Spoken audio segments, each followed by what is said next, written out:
Om Swastiastu.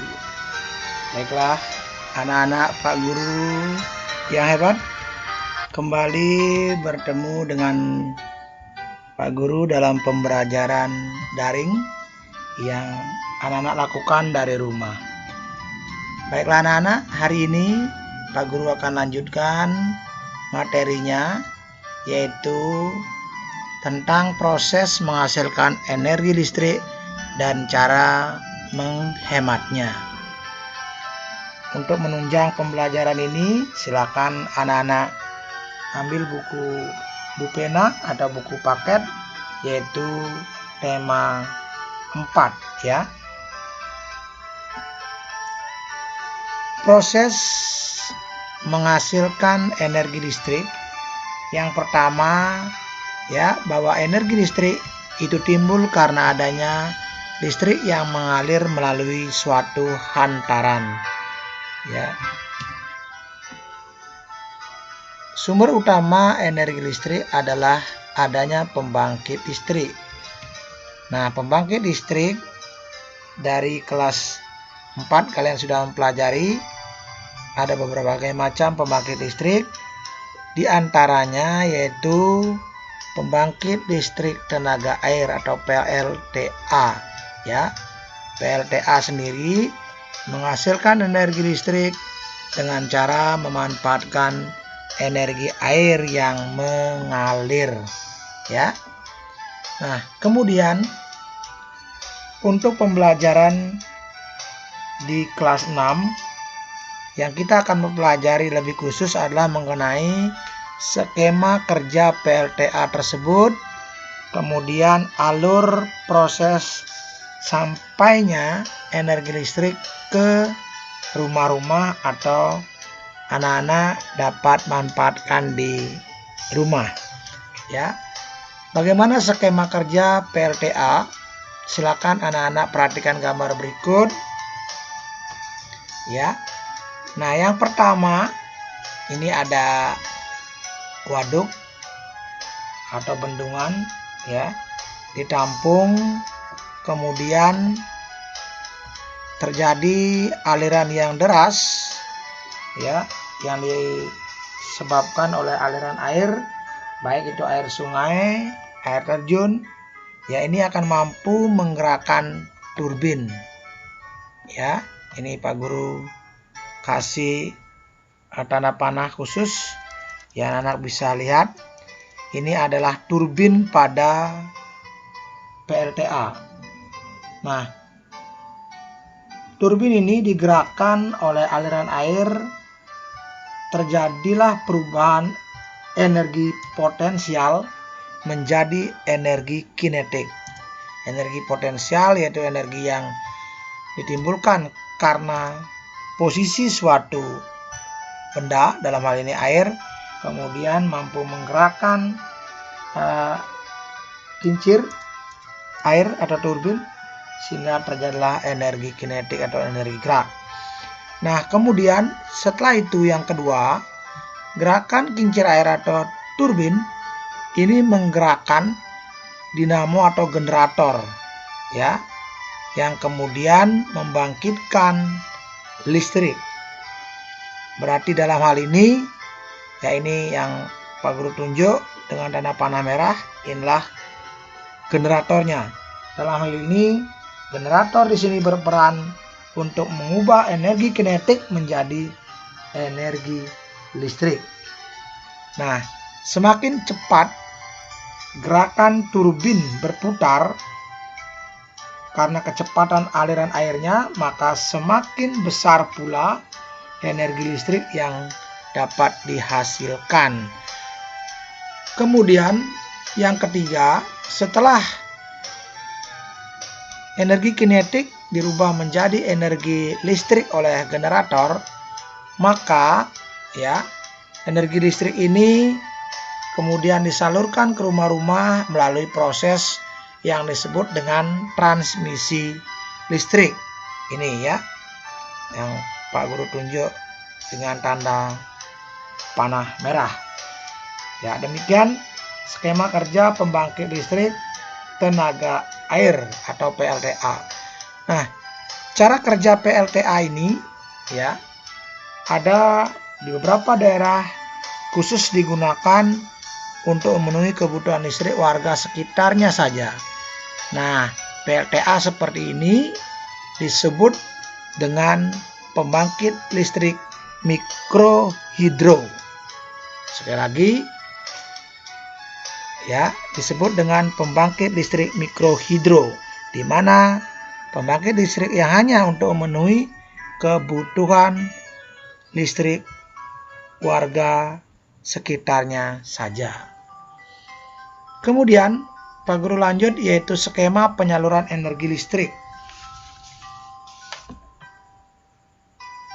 Kembali anak-anak perhatikan gambar yang anak-anak lihat. Yang pertama ya, energi listrik dihasilkan oleh PLTA siap disalurkan ke pabrik, gedung-gedung perkantoran maupun ke perumahan. Kemudian setelah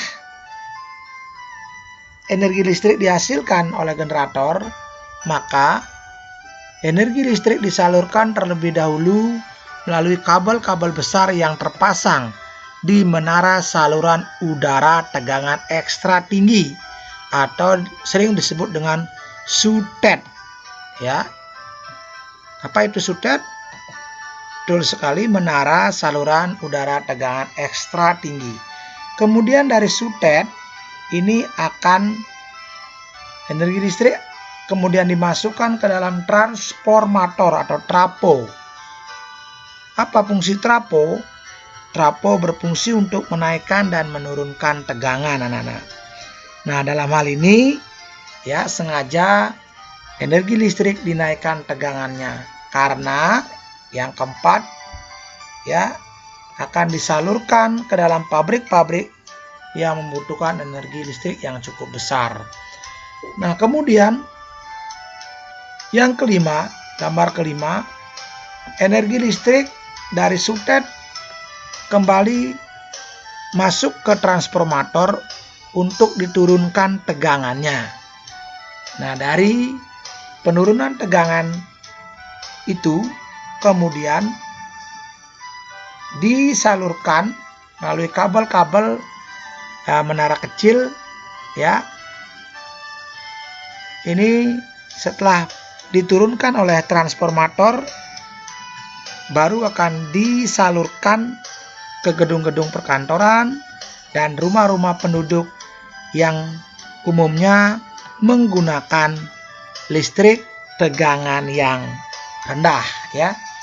Nah, demikian anak-anak skema penyaluran energi listrik sampai ke rumah sehingga kita bisa memanfaatkan energi listrik yang dihasilkan oleh PLTA ya. Nah, kemudian selanjutnya bagaimana cara menghemat energi listrik? Nah, ini tidak asing lagi bagi anak-anak. Yang pertama yaitu dengan memasang daya listrik di rumah sesuai keperluan. Yang kedua bisa dilakukan dengan mematikan kipas angin atau pendingin ruangan ketika udara sedang sejuk. Yang ketiga, membatasi waktu menonton televisi. Yang keempat, menggunakan alat elektronik secara bergantian. Yang kelima, memanfaatkan cahaya matahari untuk menerangi rumah pada pagi hingga sore hari. Kemudian yang keenam, mengganti lampu dengan lampu yang hemat energi. Nah, pertanyaannya Pak Guru, lampu apakah yang hemat energi yang perlu kita pakai? Nah, ada 3 jenis lampu yang beredar di masyarakat, yaitu lampu pijar, lampu neon, dan lampu LED. Dari 3 lampu tersebut, lampu LED lah yang memiliki tingkat efisiensi listrik paling tinggi, yang artinya paling hemat dari lampu yang lainnya. Sehingga saran Pak Guru untuk di rumah, alangkah baiknya menggunakan lampu LED ya, karena ini bisa menghemat pengeluaran listrik yang kita bayar bulanannya bagi yang listrik yang tidak prabayar ya. Yang prabayar juga bisa hemat untuk pulsanya ya. Kemudian selanjutnya, selain PLTA, ada juga sumber energi alternatif penghasil energi listrik. Ya, apa sajakah itu? Nah, sebelumnya mungkin kalian masih ingat, apa sih energi alternatif itu? Ya, betul sekali. Energi alternatif adalah energi yang berasal dari alam yang jumlahnya tidak terbatas dan memiliki jangka waktu habis yang lama. Ya. Nah, kemudian contoh energi alternatif yang dapat digunakan sebagai pembangkit listrik selain arus listrik yang tadi, yaitu sinar matahari, panas bumi, dan angin. Dalam hal ini kita akan mempelajari yaitu tentang pembangkit listrik dengan sumber sinar matahari yang sering disebut dengan PLTS, pembangkit listrik tenaga surya. Nah, alat yang digunakan dalam PLTS ini yang berfungsi untuk mengubah energi panas matahari menjadi energi listrik itu dinamakan dengan panel surya. Kalau tadi pada PLTA adalah generator, kalau dalam PLTS alat pembangkit listriknya yaitu panel surya namanya. Nah, panel surya ini atau sel surya ini menggunakan prinsip efek fotovoltaik namanya anak-anak. Ya, anak-anak bisa baca LKS-nya di tema 4, di sana ada bagaimana cara kerja sel surya yang menggunakan prinsip efek voltaik. Kemudian mari kita lanjutkan lagi ya, skema pemanfaatan energi matahari pada panel surya. Lihat gambarnya ya. Yang pertama ini panel surya pada rumah ya. Pada rumah ini ada 2 panel surya yang dipasang di atap rumah. Energi matahari yang ditangkap oleh panel surya ini selanjutnya energi panas tersebut diubah menjadi energi listrik oleh panel surya. Energi listrik kemudian disimpan sementara dalam baterai yang ada di panel surya. Ini dihubungkan ya, baterainya ini bisa. Kemudian yang kedua, setelah disimpan, energi listrik yang dapat dialirkan melalui kabel listrik yang menghubungkan ke semua peralatan listrik.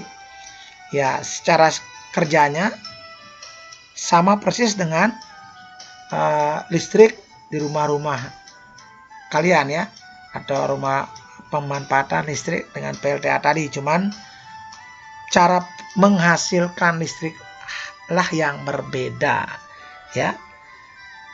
Setelah panel surya mengubah ke energi listrik, disimpan dulu di dalam baterai, kemudian dari sana baru disalurkan. Kemudian yang ketiga, setelah penyalurannya melalui kabel-kabel, barulah energi listrik itu siap dimanfaatkan untuk menghidupkan peralatan listrik yang ada di rumah. Kemudian apa saja pemanfaatan energi matahari dalam kegiatan sehari-hari? Dalam hal ini pemanfaatan panel surya. Yang pertama yaitu panel surya pada atap rumah untuk mencukupi kebutuhan listrik di rumah.